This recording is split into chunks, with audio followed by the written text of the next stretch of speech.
자, 오늘 함께 은혜 나누실 말씀은 사랑의 세 계명, 사랑의 세 계명 이런 제목인데 오늘 사랑의 계명에 대해서 우리가 함께 말씀을 나누고 이 말씀대로 살아서 승리하는 여러분들 되시기를 주님의 이름으로 축원드립니다.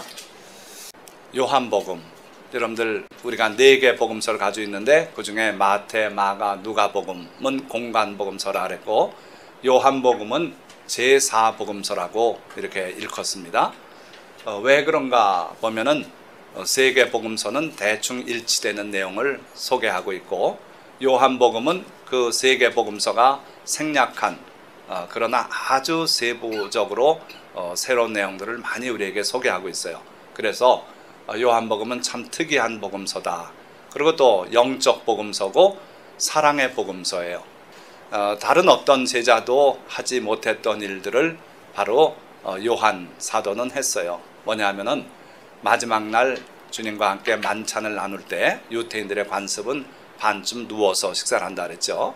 그때 예수님의 가슴에 머리를 얹고 누가 주님을 팝니까 하고 예수님께 물어서 예수님께서 답을 주셨던 그런 제자예요. 요한이 복음서를 기록할 때는 자기의 신학을 전파하려고 기록하지 않았어요. 초점을 누구에게 맞췄습니까?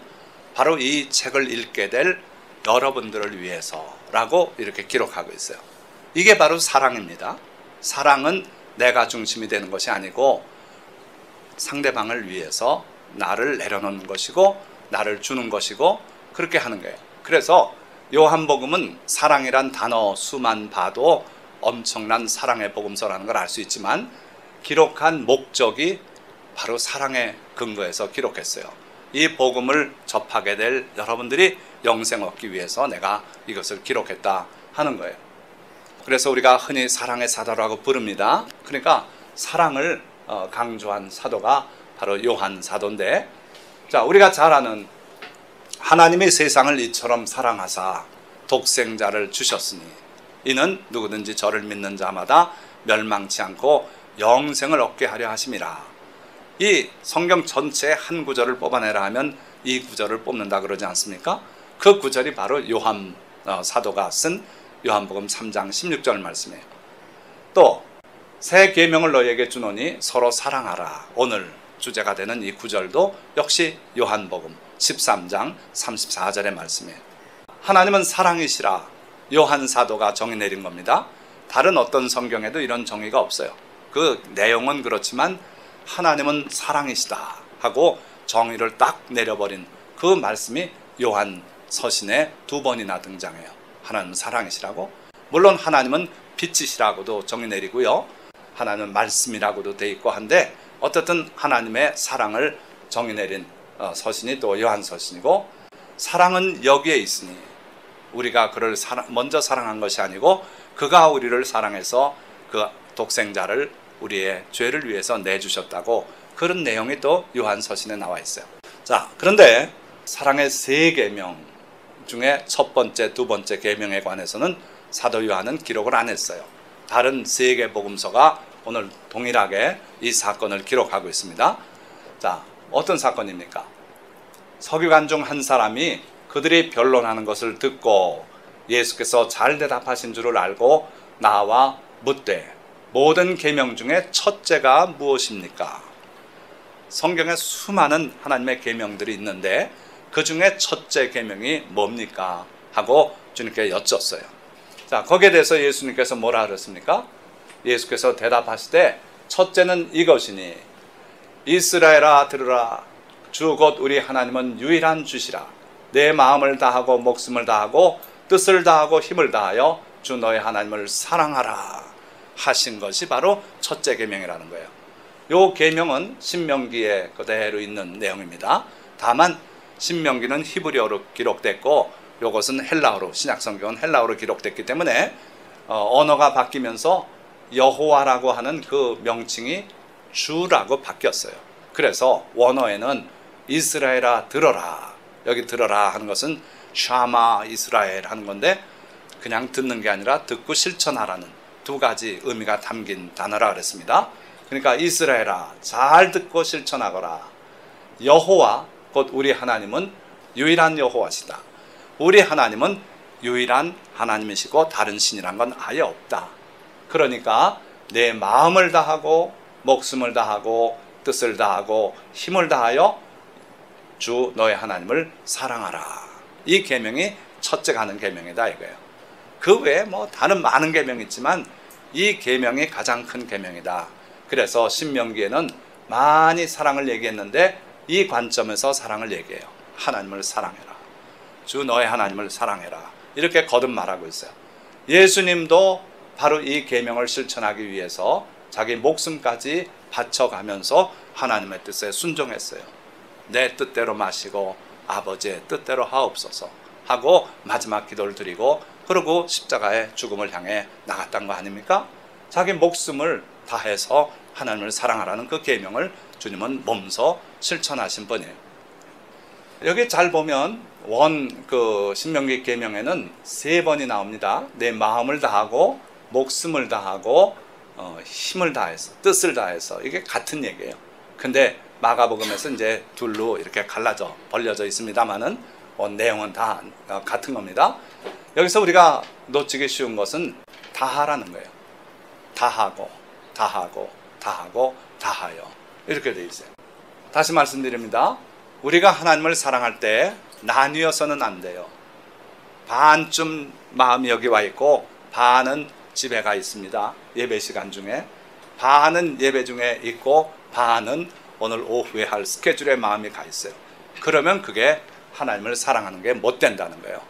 다 하지 않으면 온전한 사랑이 못 돼요. 항상 그렇습니다. 자기 와이프가 있는데 또 다른 여인이 있어서 마음이 거기가 있다면 이건 온전한 사랑이 될 수 없는 거예요. 절대로 안 되는 겁니다. 그래서 우리가 하나님을 사랑할 때는 다 해야 돼요. 다 해야 돼요. 마음을 몰아서 예배 드릴 땐 오직 예배에만 집중하고 이게 하나님 사랑이에요. 자, 둘째는 이것이니 내 이웃을 내 자신과 같이 사랑하라 하신 것이라. 이보다 더 큰 계명이 없느니라. 자, 그래서 예수님께서는 두 번째는 바로 이거다. 뭐냐면 내 이웃을 내 자신과 같이 사랑하라. 이건 레위기에 있는 계명입니다. 그래서 신명기 계명과 레위기 계명을 하나씩 해서 가장 큰 계명을 주님께서 보여주셨어요. 자, 그런데 마태복음의 내용을 보면 둘째도 이와 같으니 이렇게 되어 있습니다. 그건 무슨 의미일까요? 첫째는 여호와 하나님을 사랑하라는 거고 둘째는 이웃을 사랑하라는 것인데 그런데 그 내용이 실제로는 같은 거라는 거예요. 둘째도 앞에 얘기한 것과 같은 내용이다. 그래서 이 첫째 계명, 둘째 계명이 실제로 보면 하나의 계명이에요. 뭡니까? 하나님을 사랑하라는 거예요. 근데 왜 이웃을 사랑하라고 달리 표현하셨습니까? 그 이웃이 하나님이 자기 모양과 형상대로 창조하신 인간이고 하나님이 그를 사랑하시고 그를 위해서 자기 독생자를 보내서 대신 죽게 하신 사람들이에요. 그러니까 내가 하나님을 사랑한다면 하나님이 사랑하는 이웃도 사랑하는 겁니다. 그래서 둘째 계명이 달라 보이지만 이것도 첫째 계명과 같은 것이다. 주님은 그렇게 말씀했어요. 자, 우리가 10계명을 잘 알고 있습니다. 10계명, 10개 계명이라고 알고 있죠. 그런데 네 번째 계명까지는 하나님을 사랑하라는 내용이에요. 하나님 외에 다른 신 두지 말고 또 하나님의 이름을 망령되이 쓰지 말고 그 우상 만들지 말고 그리고 안식일을 기억해서 거룩하게 지키고 다 하나님 사랑의 계명입니다. 그리고 나머지 5계명부터 10계명까지 보면 이웃 사랑이에요. 부모를 공경해라. 그리고 살인하지 마라.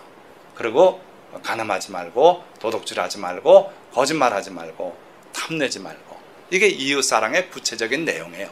그러니까 하나님이 주신 10계명이 다시 보니까 그것도 역시 하나님 사랑과 이웃 사랑 두 계명으로 정리가 되는 것이고 또 결국은 이게 하나님 사랑이고 이렇게 되는 거죠.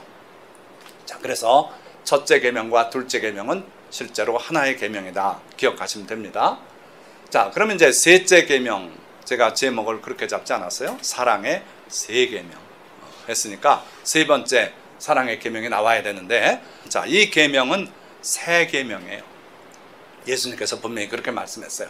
자, 언제 그 계명을 주셨냐면 유월절 전에 예수께서 자기가 세상을 떠나 아버지께로 돌아가실 때가 이른 줄 아시고 세상에 있는 자기 사람들을 사랑하시되 끝까지 사랑하시니라.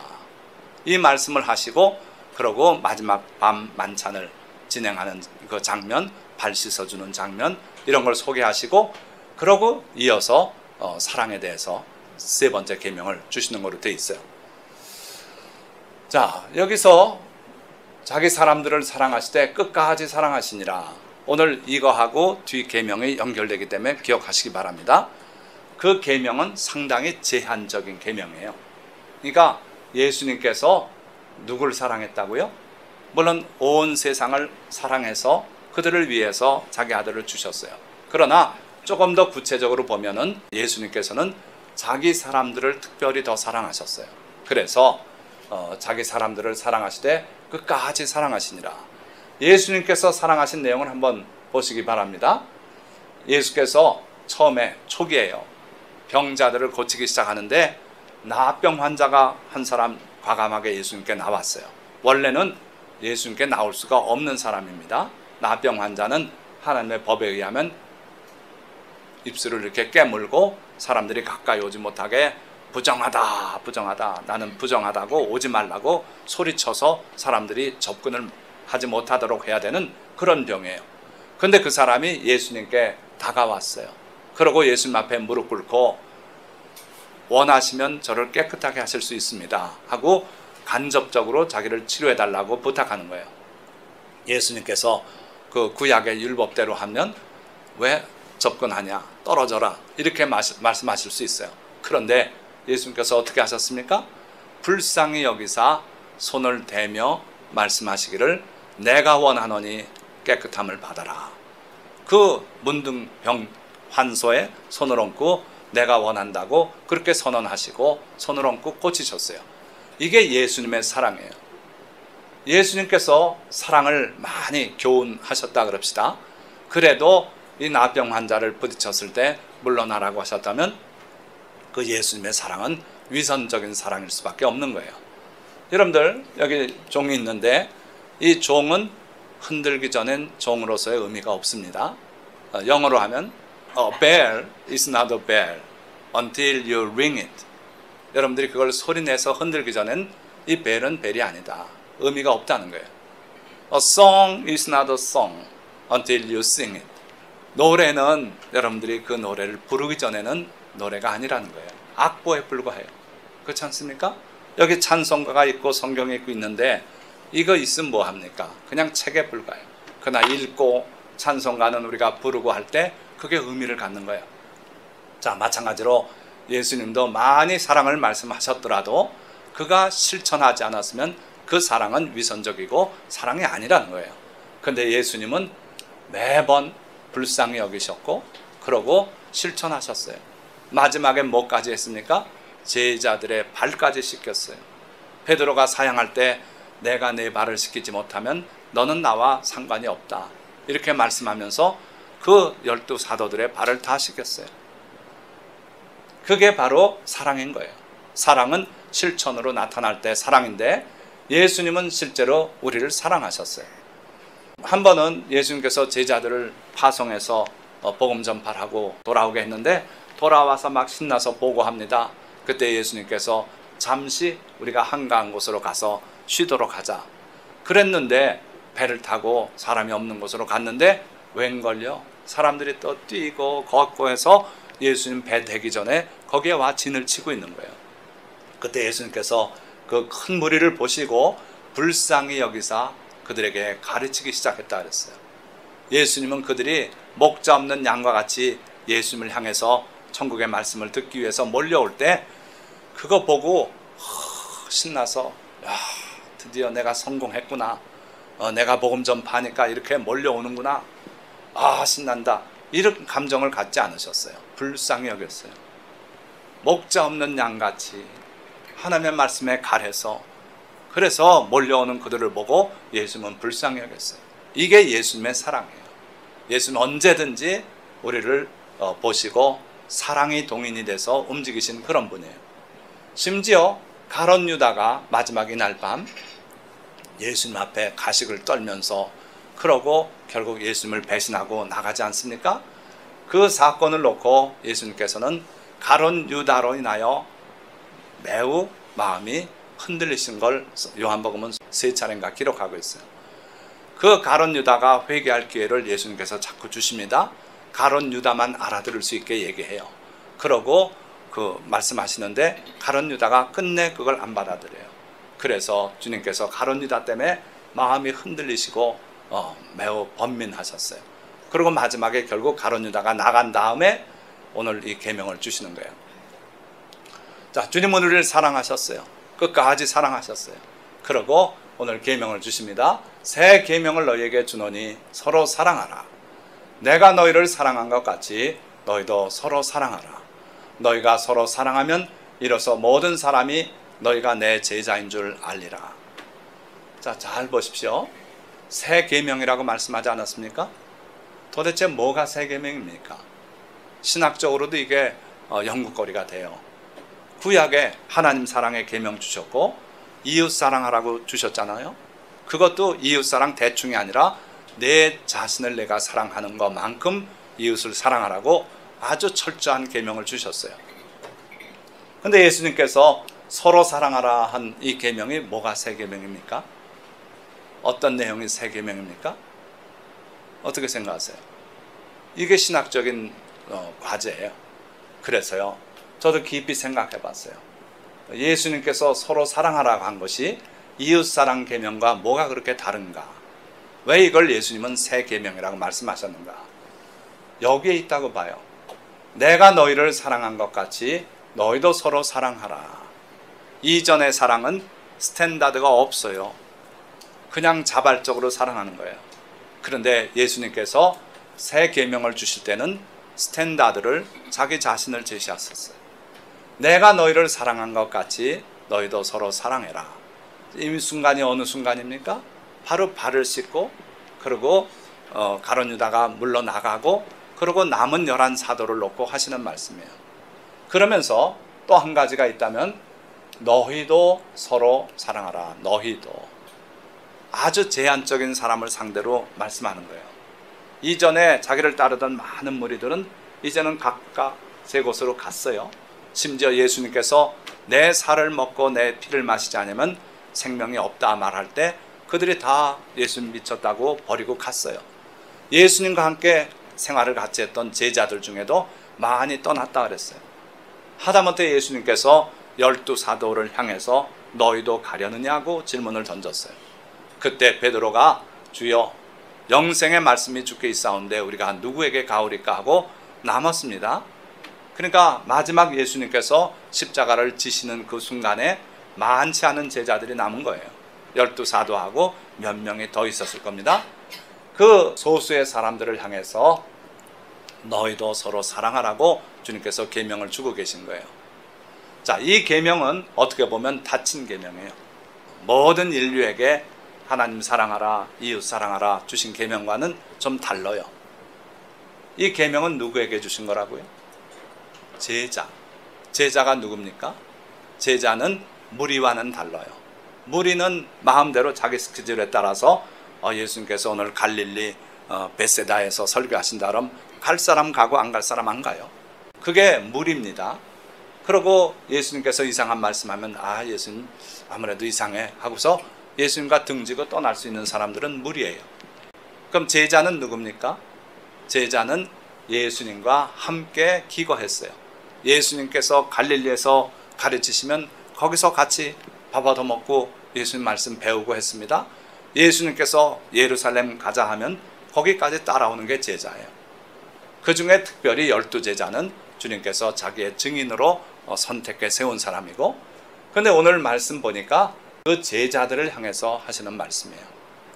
그러니까 조금 더 제한된 그룹을 향해서 주님께서 오늘 이 계명을 주셨어요. 우리가 다행이라면 우리가 정말 주님을 사랑하고 그렇다면 이 범주에 들어갈 수 있어요. 여러분들이 오늘 이 계명이 나를 향해서 하시는 말씀이라 느끼고 그 책임을 느끼신다면 여러분들은 제자가 될 수 있는 거예요.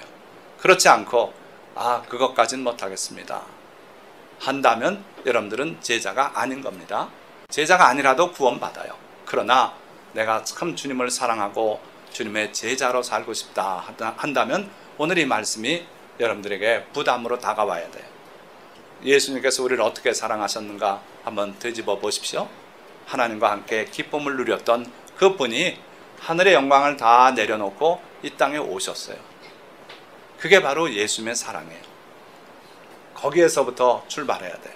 그래서 우리가 예수님이 우리를 사랑하신 것처럼 사랑한다면 내가 아프리카에도 갈 수 있어야 돼요.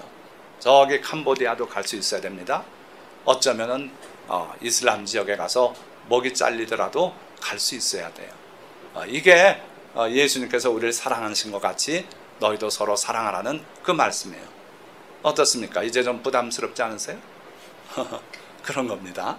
그래서 아무나 받을 수는 없는 계명이에요. 그러나 참으로 내가 주님께서 말씀하신 이 범주에 들어가고 싶다 하면 주께서 도와주시고 여러분들이 그런 삶을 살 수 있도록 도와주실 거예요. 자, 둘째는 나병 환자가 왔을 때 내가 원하노니 깨끗함 받으라 하면서 손을 얹으셨던 그 사랑, 우리가 과연 그렇게 할 수 있겠습니까? 실제로 나병 환자들이 있는 데 가서 그들의 고름을 빨아주고 하면서 할 수 있습니까? 저는 못하겠어요. 제가 목회자로 부름 받을 때도 주님 그런 사랑에 자신이 없습니다. 그런데 주님께서 제게 주신 답변은 내가 나를 사랑하면 할 수 있다. 그 답을 주셔서 제가 목사가 됐습니다. 그러니까 여러분들 자신이 없다고 생각하는 것이 옳아요. 주님께서 힘주기 전엔 할 수 없어요. 그러니까 주님께서 우리를 사랑한 것 같이 결국 마지막에 자기 목숨을 우리를 위해서 내려놓는 사랑을 하셨어요. 그 사랑까지 우리가 서로에게 할 수 있어야 돼요. 자, 그래서 너희가 서로 사랑하면 얼마 안 되는 숫자지만 너희가 진정으로 이러한 사랑을 보여줄 수 있다면 그러면 모든 사람이 너희가 내 제자인 줄 알리라. 예수 그리스도를 참으로 믿는 사람인가 아닌가는 요게 배지가 된다는 거예요. 여러분들 경찰이 배지 달죠. 그렇죠? 그건 그냥 다는 겁니까? 아무나 달고 싶으면 다는 겁니까? 그렇지 않습니다. 마찬가지로 예수 그리스도의 제자라는 그 명칭은 아무나 주어지는 게 아니라는 거예요. 이렇게 사랑하면, 서로 사랑하면 비로소 그 사랑이 남들에게 알려져서 저 사람들 예수 믿는 사람이구나 이렇게 된다는 거예요. 요한 사도의 그 서신의 내용을 보십시오. 하나님의 사랑이 우리에게 이렇게 나타난 바 되었으니 하나님이 자기의 독생자를 세상에 보내심은 그로 말미암아 우리를 살리려 하심이라. 잘 보세요. 하나님이 뭐 때문에 우리를 살리려고, 이게 사랑이라는 거예요. 자기 체면을 위해서, 자기 나라를 세우기 위해서, 이게 아니라 진정한 뜻이 우리를 살리려고 그 아들을 보내셨다는 거예요. 이게 바로 사랑이에요. 하나님의 사랑이에요. 사랑은 여기 있으니 우리가 하나님을 사랑한 것이 아니요 하나님이 우리를 사랑하사 우리 죄를 속하기 위하여 화목제물로 그 아들을 보내셨습니다. 이게 바로 사랑이다. 우리가 하나님 먼저 사랑한 거 아니다. 지금도 우리가 입고 있는 사랑에 비해서 우리가 하나님께 올리는 사랑은 보잘것없는 것일 수 있어요. 그게 바로 사랑의 실제 모습이에요. 하나님께서 우리를 사랑하셨어요. 결코 우리가 먼저 하나님 사랑한 것도 아니고 하나님이 우리를 사랑하시는 그 사랑만큼 우리가 하나님을 사랑하고 있는 것도 아니에요. 하나님의 이 큰 사랑을 입는 우리가 해야 될 일이 뭔가? 사랑하는 자들아, 하나님이 이같이 우리를 사랑하셨은즉 우리도 서로 사랑하는 것이 마땅하지 않겠느냐. 마땅하다 말이에요. 우리가 이만한 사랑을 빚졌는데 남한테 인색하게 할 수 있는가? 예수님께서 비유로 그 말씀한 적이 있어요. 1만 달란트를 빚진 자가 있었다. 주인이 그 하인 보고 갚으라고 하니까 갚을 재간이 없어요. 너무나 큰 돈이에요. 그래서 주여 용서해 주십시오. 그랬더니 그 주인이 그걸 다 탕감해 줬어요. 아무리 보니 꼬락서니가 갚을 게 없는 녀석이에요. 그러니 괜히 부담만 주고 그럴 필요 없이 그래 다 탕감해 준다. 그랬더니 이 사람이 나와가지고 신나서 길을 가다가 자기 동료를 만났어요. 그 사람을 붙들고 목을 흔들면서 갚으라는 거예요. 날짜를 좀 주십시오. 갚겠다고. 그랬는데 그걸 안 기다려주고 감옥에 넣어놓으면 가족들이 급해서 어디서 돈 마련해가지고 오겠지. 그래가지고 자기 동료를 감옥에 넣게 했대요. 그 소문이 주인한테 올라갔습니다. 주인이 그 하인을 다시 불러서 내가 네게 탕감해준 빚이 얼만데 너는 네 동료에게 그렇게 악랄하게 하냐. 다시 갚아라. 그랬다고 주님은 교훈을 주셨어요. 자, 우리가 하나님께 입은 사랑이 커요. 영원히 지옥에 갈 텐데 천국으로 인도해 주신 그 사랑이 있습니다. 그냥 됩니까? 그냥 문서 찢어버리고 된 사랑입니까? 아니고 자기 아들 스스로 인간이 돼서 이 땅에 오셔서 목숨을 버리고 우리를 구원하신 그 사랑으로 우리를 건져주셨어요. 그 사랑을 입은 우리가 서로 사랑하는 것이 마땅하지 않냐. 왜 이웃을 사랑하지 못하는가? 왜 내 형제를 사랑하지 못하는가? 이 사랑을 기억하십시오. 그렇다면 우리는 이웃을 사랑하고 형제를 사랑하고 성도 간에 사랑하는 것이 마땅하다. 이게 바로 우리가 주님의 그 계명을 신중히 생각하고 사랑을 실천해야 되는 이유 중에 하나예요. 사랑하는 자들아 우리가 서로 사랑하자. 사랑은 하나님께 속한 것이니 사랑하는 자마다 하나님께로 나서 하나님을 알고 사랑하지 아니하는 자는 하나님을 알지 못하나니 이는 하나님은 사랑이심이라. 그러니까 내가 사랑하지 않는 상태에 있다면 아직 내가 하나님을 깊이 체험하지 못했기 때문이다. 하나님을 알고 즉 깊이 체험했다면 사랑할 수밖에 없다. 이게 하나님의 진리의 말씀이에요. 사랑은 하나님께 속한 것이다. 사랑하는 사람은 마귀에게 속할 수 없다는 거예요. 마귀에겐 사랑이 없어요. 사탄에겐 결코 사랑도 자비도 눈꼽만큼도 없습니다. 그러니까 우리가 사랑하고 있다면 그 사람은 하나님께 속한 사람이다 하는 걸 알 수 있다는 거예요. 그래서 사랑하지 아니하는 자는 하나님을 알지 못하는 자다. 왜냐? 하나님은 사랑이시기 때문이라는 거예요. 하나님을 본 사람이 없을 때 만일 우리가 서로 사랑하면 하나님이 우리 안에 거하시고 그의 사랑이 우리 안에 온전히 이루어지느니라. 하나님을 본 사람은 없어요. 그런데 만약에 여러분들이 하나님을 친히 가서 배운 적 없어도 하나님의 사랑을 품고 살고 있다면 그 사람은 바로 하나님을 본 사람이고 하나님이 그 안에 거하는 사람이에요. 그러니까 여러분들 전 어려서부터 소망 중에 하나가 그거였다 그랬죠. 주님 얼굴 보는 거예요. 주여 주를 뵙고 싶습니다. 얼굴 뵙고 싶습니다. 하나님께서 주신 응답은 죽기 전에 볼 것이다. 그런데 오늘 이 말씀을 보면 하나님을 본 사람이 없다. 그러나 우리가 서로 사랑하면 하나님이 우리 안에 거하고 계신 사람이다. 그래서 하나님을 친히 못 배웠어도 우리가 사랑한다면 하나님이 우리 안에 거하시는 거다 이거예요. 자, 그러면 자꾸 서로 사랑하라 그랬는데 그 서로 사랑을 성경은 뭐라고 표현하냐면 형제 사랑이라고 표현해요. 그의 형제를 사랑하는 자는 빛 가운데 거하여 자기 속에 거리낌이 없다. 정말 사랑을 온전히 이루어서 내가 어느 사람을 만나도 미워하지 않고 질투하지 않고 사랑으로 품을 수 있는 상태에 왔다면 그 사람은 온전하게 이룬 사람이에요. 꺼리낌이 없는 사람이에요. 하나님 앞에 온전하게 설 수 있는 사람이에요.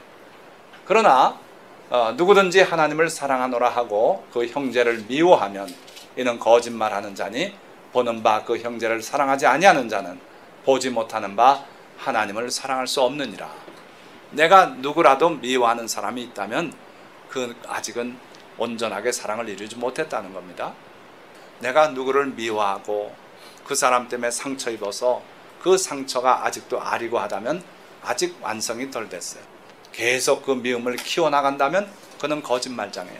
하나님 사랑한다고 하면서 미움을 키워나갈 수는 없어요. 그래서 우리가 누구를 미워하는 마음이 있다면 속히 하나님 앞에 내놓고 주여 이 미워하는 감정이 사라지도록 도와주십시오. 나는 할 수 없습니다. 그러나 주께서 도와주셔서 이 미워하는 감정이 소멸되게 하시고 그 사람까지 사랑할 수 있게 도와주십시오. 원수를 사랑하라고 주님 하셨으니 그 사람까지 사랑할 수 있도록 도와주십시오. 그렇게 해야 된다는 거예요.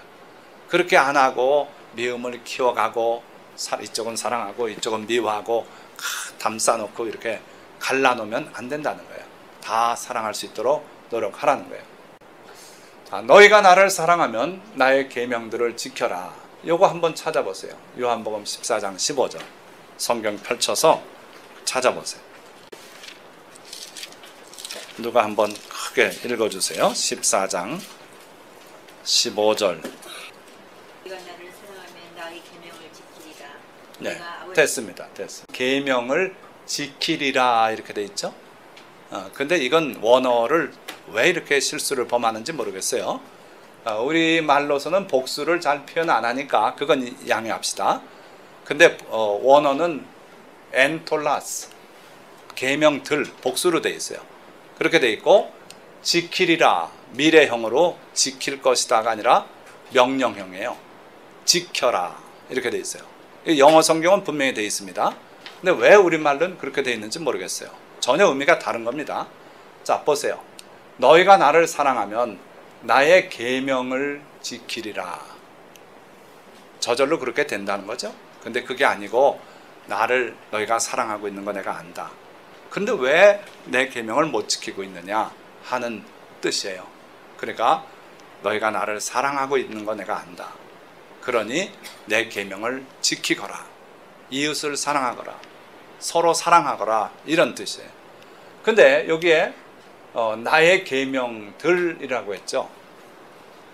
원래 사랑의 계명은 하나님이 주신 계명들 두 가지가 있었습니다. 그러고 예수님께서는 세 번째 계명을 주셨어요. 그건 단수예요. 새 계명, 단수로 되어 있어요. 그런데 여기 나의 계명들이라고 복수화시켰어요.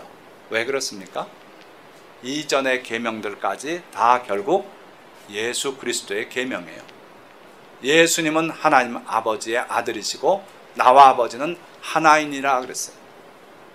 하나님의 계명과 예수님의 계명이 배치되는 게 없고 하나님의 교훈과 예수 그리스도의 교훈이 서로 대치되는 적이 없어요. 그래서 예수님이 하는 모든 말씀은 하나님 아버지의 말씀이에요. 신명기에 그렇게 말씀했어요. 내가 한 선지자를 너희를 위해서 세우겠다. 내가 하고자 하는 모든 말을 그 입에 둘 것이다. 그가 하는 말을 너희가 들어라. 듣지 않으면 벌을 내리겠다고 주님 말씀했어요. 이 대단히 중요한 말씀입니다.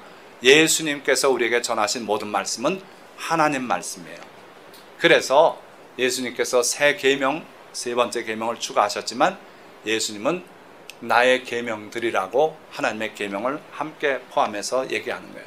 그러니까 사랑의 계명들 다 지키라는 거예요. 하나님 사랑하고 이웃 사랑하고 그리고 너희끼리 특별히 더 사랑하고 이 계명을 지키라는 거예요. 나의 계명들을 지키는 자라야 나를 사랑하는 자니 말만 하지 마라. 이해만 해서는 안 된다. 지켜라 이거예요. 나의 계명들을 지키는 자라야 나를 사랑하는 자니 나를 사랑하는 자는 내 아버지께 사랑을 받을 것이요 나도 그를 사랑하여 그에게 나를 나타내리라.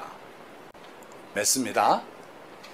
예수님은 마지막 날 밤 그의 제자와 우리를 위해 새 계명을 주셨어요. 감히 제가 우리라는 말을 넣었어요. 사실은 우리가 접근하기 어려운 그 예수님의 사도들을 위해 이 계명을 주셨어요. 근데 우리가 참 그걸 깨닫고 그 수준까지 올라가고자 한다 하면 주님께서 도와주실 거예요. 그 새 계명은 주님이 우리를 사랑하신 것처럼 우리도 서로 사랑하라는 계명이에요. 주님의 사랑이 표준이 되는 그만큼 우리도 할 수 있는 그런 사랑을 하라는 거예요. 그걸 서로에게 베풀라는 거예요. 그래서 하나님을 사랑하는 첫째 계명, 하나님 사랑 계명, 이웃 사랑 계명, 그리고 주께서 우리를 사랑하신 것처럼 서로 사랑하라는 이 셋째 계명이 합쳐져서 사랑의 계명이 완성이 됐어요. 우리는 주님을 사랑하며 주님의 사랑에 빚진 자이기에 이 사랑의 세 계명을 준행해야 돼요. 그 세 계명을 우리가 준행할 때 그걸 갚는 겁니다. 이 계명들을 지킬 때 우리는 진정으로 주님을 사랑하는 사람이며 빛 가운데 거하는 사람이 될 겁니다. 우리 모두 예수님의 사랑으로 서로를 사랑합시다. 하겠습니까? 하겠다는 사람 손 들어보세요. 네, 할렐루야. 감사합니다. 네, 할렐루야. 네, 감사합니다. 기도하겠습니다.